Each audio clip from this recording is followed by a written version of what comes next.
Right now, I work as a program manager for National Incarceration Association (NIA), and my job is to create, implement, and train facilitators to go into uh, core civic prisons and Fulton County Jail, transitional houses, and work with people who are transitioning, period, dot, so that they can successfully do so.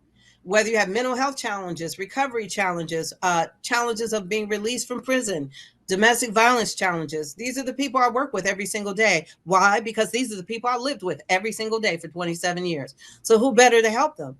I'm a certified peer specialist mental health, certified peer specialist addictive recovery as well. And I'm also a forensic peer mentor. So I work with all factions. It does not matter, male or female, to support them in their transition through the trauma that they've lived through. They may have chosen made decisions that put them in that position of trauma, but it's trauma nonetheless. You got challenges that you're going to run across. All right, so welcome to another episode of Elite Psyche, the mental toughness show, really big show. We're not a podcast, we're a really big show. And I got a really big guest today. And matter of fact, I gave her my side. She's actually sitting in my chair today. And she's a friend of, our guy. Everybody knows our guy, Mr. Lewis Fields. He suggested that we do a podcast. She kind of called Lou her little brother. And we talked. I met with Miss Mabry about a week and maybe 2 weeks ago. Said it at the coffee shop over in off Atlanta Road, and off of Spring Road, Smyrna. And we talked about her life and things that she has accomplished, things that she's gone through. Because Elite Psyche, we like to deal with people that have gone through some things and come out on the other side. That's just our thing. So, and we do other stuff too, like we dealt with some relationships last week, which was kind of funny. But today I have Miss Jessie D. Mabry as our guest. And I want her to introduce herself and kind of tell you where she's from and things of that sort. And then we're going to get into the interview. So whatever you want to say now, Miss Mabry, the floor is yours. Well, I'll just say that as you've already introduced me so beautifully, I am Jessie Mabry, and I am from Ohio and currently a transplant to Atlanta, Georgia. So that's where I'll start out, and I'll let you lead me from there. All right, cool. I just hate that your voice and your mic is more powerful than mine. That's why I'm in this chair. Okay. There you go. There you go. The most powerful voice is in the seat today. So let's start off on your some of the challenges that you had, because Lou was telling me about that, and I'd rather for you to tell how you want to present that, during the time that you done and kind of, and kind of blend that in, to like what you're doing now, if you can. So basically, I did 27 years of incarceration in the state of Ohio. And during that 27 years of incarceration, I was a hairstylist. I worked as a Stephen minister. I sat chairside with women as they transitioned, as they crossed over. I was with pregnant women before they had their child and right after they came back from having their child basically ripped out of their arms 36 hours after birth. And I also helped women to just transition into being incarcerated for a period of time who had never been incarcerated before, like I had myself. So that was my function for the last 17 years of my incarceration. The first 10 I spent working on me. Mm-hmm. And the last 17 I spent giving back. Okay. So let's talk a little bit about your first day there. Was there any shocks or anything that were you prepared to go in there and and be?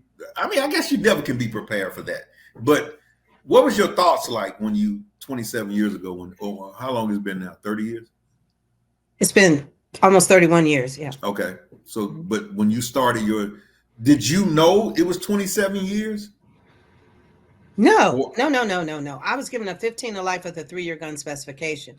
So I came in under the old law, which meant at 13 years I would go to the parole board and more than likely go home.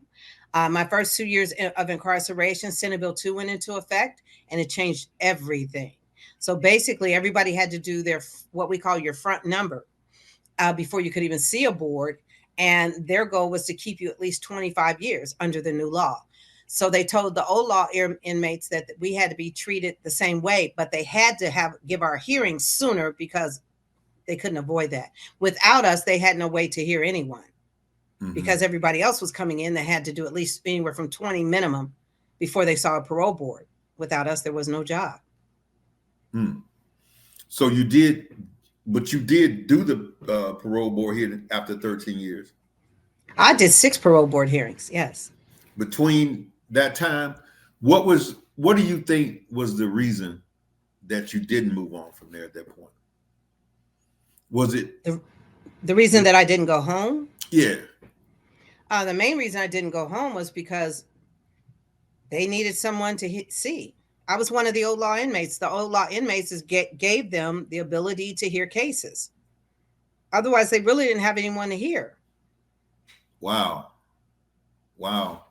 So the 10 years of working on yourself, tell me, what did you do? I mean, was it books you read, or what were you? No. I did different programming. I did cognitive behavior. I did in-house cognitive behavior. I did recovery. I did domestic violence. I did victims awareness. And in the course of doing all these programs, I also did a lot of community service, because that kind of helps you to take control of the chaos that you've created. It did for me. I can only speak for myself. So that's what I was doing during that time. I did programming mentally, spiritually, and physically that helped me. Okay. Can you tell us who I was? Can you tell us a little bit about some of the classes I can pick up and learn from, or something that you learned in the cognitive behavior, or something you learned in any of the other things that? One of the best programs that you could take, and they have people taking them now through the courts at court order to take them out here, in the free world, is Thinking for a Change. If you can get Thinking for a Change, you need to take it. It's a cognitive behavioral program. It's 12 weeks. It's very intense, and you're going to work your butt off. You can't fake your way through Thinking for a Change. And basically what it does is it allows you to see, it gives you scenarios. You take that scenario and they say, what would you do? And then you'll get like 5 different opinions on what you would do in that case. And then it shows you, here's a way that you could do it.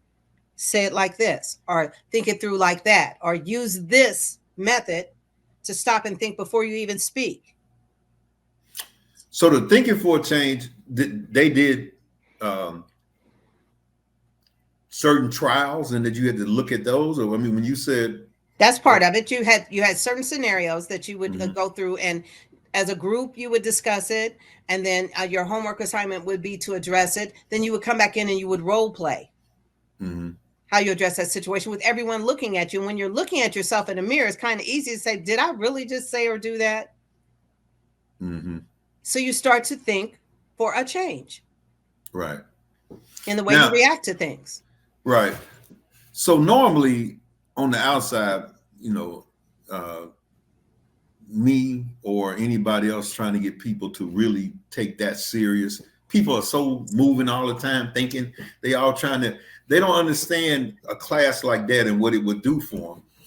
How do you pitch that program now to people, or you don't? I don't really have to pitch it to people. As I said, the courts actually court order people to take it.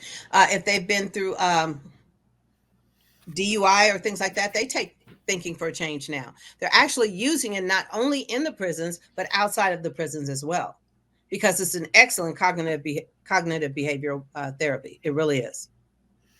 So I don't have to talk anybody into it. I do use it in the programming that we do with the work that I do, because it's effective. And it's 12 weeks like how many hours a day, or what? How does that work? It's twice a week, 2.5 hours a day, 2 to 2.5 hours a day, twice a week. So if I wanted to take that, where would I find that online somewhere? How to is it? You're not going to find it online. You'd have to be a part of an organization that was offering that program. You're not going to find Thinking for Change online because it requires a facilitator. So the facilitator knows the group of people or gets to learn the group of people, and that group of people works together for that entire 12 weeks. So it's usually in a controlled setting, if that makes sense. Mm-hmm. Was that the best course throughout your time that you took, or was it anything that you consider better than that? I don't think it's a question of being better because each program does something different. Mm-hmm. If you're actually in the program, victims awareness was, I thought, phenomenal. Because you saw it it's offered through Victim Services, and it's a program that brings in the MAD organization, Murders Against Murdered Parents of Murdered Children program comes in. I'm sorry. And several other organizations where they have been affected by something that a perpetrator has done. All these different organizations come in and speak to you in person. And they just do a panel. You don't ask them questions, but the panel gets up and speaks.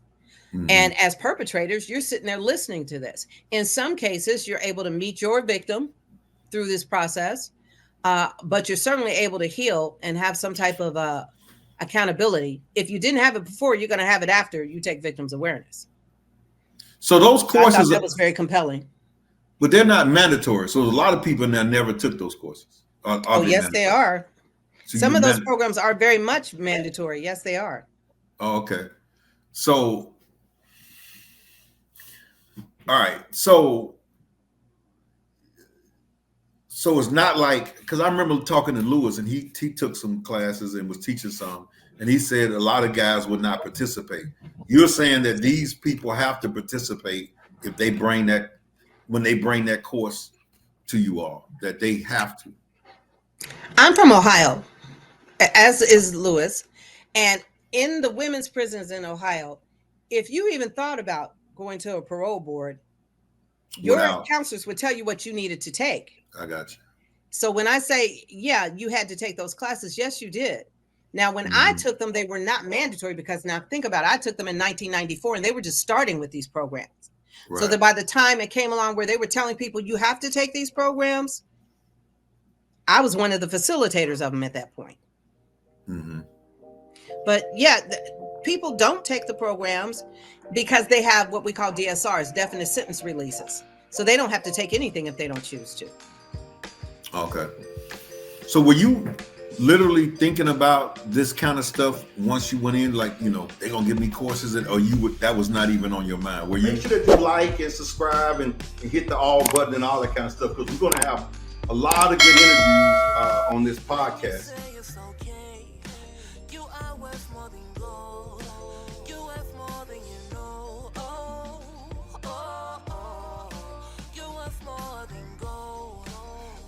More than